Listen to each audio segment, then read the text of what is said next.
정상회의 일정을 성공적으로 마친 이재명 대통령께서 15년 만에 몽골 국빈 방문에 나섰습니다.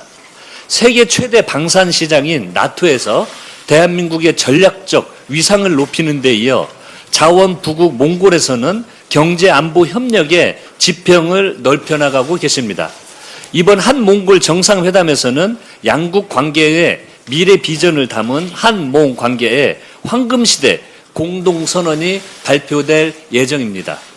경제 협력과 공급망, 인적 교류를 비롯한 다양한 협력 방안이 논의되며 양국 관계는 새로운 도약의 전기를 맞게 될 것입니다.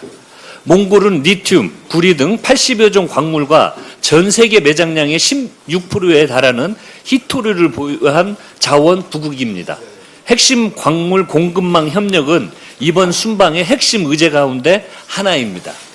반도체와 배터리, 미래 산업의 핵심 원료를 안정적으로 확보하는 것은 이제 경제를 넘어 국가 안보의 문제이기 때문입니다. 이재명 대통령께서는 몽골을 신뢰받는 평화 파트너로 평가하며 남북 교류 확대 관계 정상화, 단계적 비핵화를 위한 구상도 밝혔습니다. 북한과도 오랜 신뢰를 쌓아온 몽골의 외교적 자산은 한반도와 동북아 평화를 위한 소중한 기반이 될 것입니다.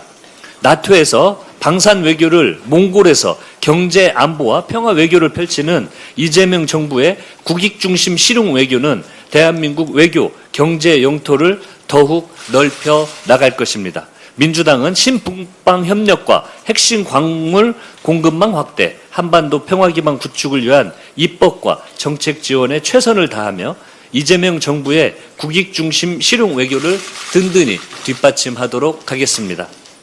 검찰개혁의 완성은 국민을 위한 형사사법체계를 만드는 것입니다.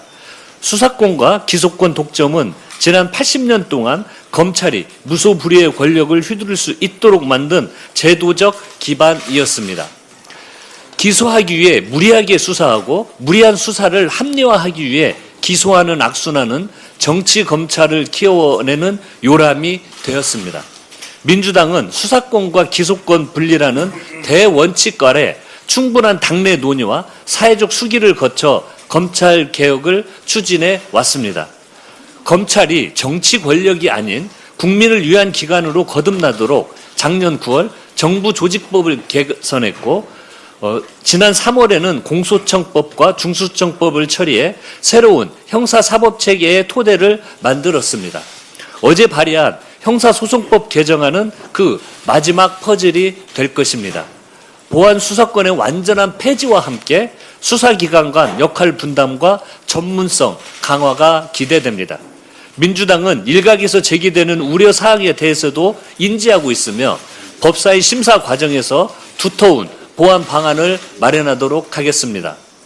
민주당은 오는 10월 2일 새로운 제도가 안정적으로 출범할 수 있도록 국민 불편을 최소화하는 세부 제도 설계에 만전을 기하겠습니다. 민주당이 수사와 기소 분리라는 시대적 원칙을 끝까지 지켜 권력기관이 아닌 국민을 위한 검찰 개혁을 반드시 완수하겠습니다. 선관위의 부실선거 관리, 공정한 특검으로 진상을 규명하겠습니다. 민주당은 어제 선관위 특검법을 발의했고 선관위는 헌법상 독립기관입니다. 그러나 독립성이 책임 회피에 방패가 되어서는 결코 안 됩니다. 용지 물량 축소 경위, 보고 누락 과정, 내부 부패 문제까지 선관위의 전반적인 책임 소재가 모두 수사 대상입니다. 공정한 특검을 통해 국민께서 납득하실 수 있는 철저한 진상 규명이 이루어져야 합니다. 특검 추천은 한국법학교수회, 법학전문대학원 협의회, 대한변호사협회가 각각 후보자를 추천하는 방식으로 설계했습니다.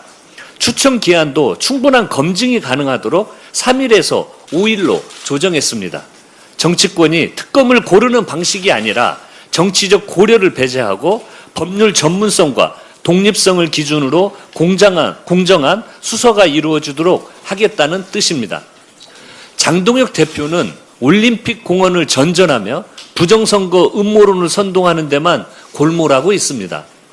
국민의힘도 특검 추천을 두고 야당 단독 추천만을 고집하며 국민 참정권을 정쟁의 도구로 오히려 이용하고 있습니다. 선관위 개혁을 한다면서 선관위 해체를 위한 개헌에 대해서는 소극적입니다. 국민의힘이 진정으로 민주주의와 국민 참정권을 걱정한다면 공정한 특검 선출과 선관위 개혁에 협조할 것을 촉구합니다.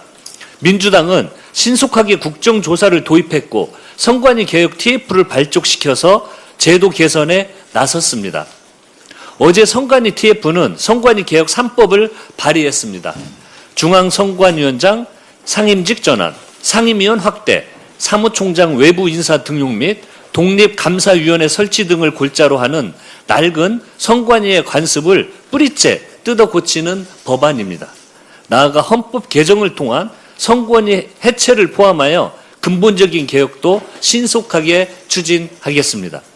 민주당이 앞장서 특검과 개혁 입법으로 국민 참정권을 지키고 무너진 선거관리 시스템을 근본부터 바로 세우도록 하겠습니다. 대법원이 윤석열의 체포 방해 행위에 대해 징역 7년을 확정했습니다. 12.3 불법 개혁이 발생한 지 583일 만에 첫 최종 판결입니다.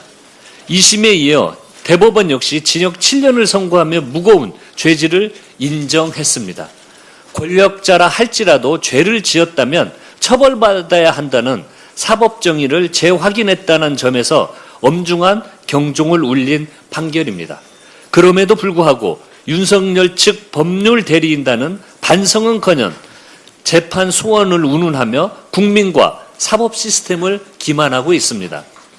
법치를 유린한 범죄자가 사법제도를 방패 삼아 연명을 시도하는 것은 국민과 역사에 대한 모독입니다.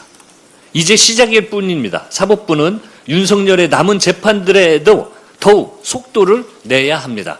특히 내란 우두머리 혐의에 대해서는 하루빨리 법정 최고형을 선고해 단죄해야 마땅합니다. 민주당은 이 땅에서 내란이라는 비극이 다시는 반복되지 않도록 윤석열과 내란 세력에게 끝까지 법적 책임을 묻겠습니다. 정부는 수해 피해 복구에 가용한 모든 자원을 투입해 주십시오. 이틀 전부터 이어진 장맛비로 전국 곳곳에서 침수와 도로 통제, 시설 피해가 잇따랐습니다. 충북 청주에서는 도로와 저지대가 물에 잠겼고 경북 영주에서는 70대 고령의 남성이 급류에 휩쓸렸습니다. 관계 당국은 실종자 수색과 구조에 끝까지 총력을 다해 주시기를 바랍니다. 수해로 삶의 터전을 잃고 불안과 불편을 겪고 계신 모든 분들께 깊은 위로의 말씀을 드립니다. 정부와 지자체는 이재민 임시 주거와 생필품 지원은 물론이고 국민이 하루빨리 일상을 되찾을 수 있도록 모든 역량을 쏟아주시기를 바랍니다. 오늘까지도 일부 지역에서 비가 예보되어 있고 언제 다시 집중호우가 쏟아질 수 알 수 없는 상황입니다. 비상한 각오로 수해 복구와 추가 피해 예방에 더 철저히 대비를 해야 합니다. 민주당도 국민의 안전과 생명을 지키는 데 총력을 다하겠습니다. 이상입니다. 다음으로 황명선 최고위원의